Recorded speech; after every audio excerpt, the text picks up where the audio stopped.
السلام عليكم ورحمة الله تعالى وبركاته. مرحبا بكم متابعينا على قناتنا الحدث تيفي.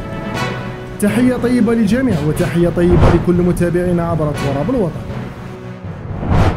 إذا مشاهدينا الكرام، ترتقب مصلحة الأرصاد الجوية خلال يوم الثلاثاء الموافق 24 من جونفي أجواء غائمة بإذن الله، خاصة على الولايات الساحلية الوسطى والشرقية وكذلك المناطق الشمالية للصحراء، مرفوقة بتساقط بعض الأمطار المتفرقة بإذن الله والتي ستميز كل من ولاية.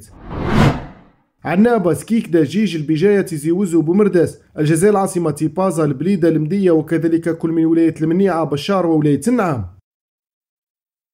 كما ستكون ثلوج حاضرة بإذن الله على المرتفعات الداخلية وكذلك المناطق الشمالية الوسطى والغربية للصحراء على المرتفعات التي يتراوح علوها ما بين 900 إلى 1200 متر على كل من ولاية المدية، البليدة، تيزي وزو، جيجل، برج بوعريض، سطيف، باتنا وولاية بشار.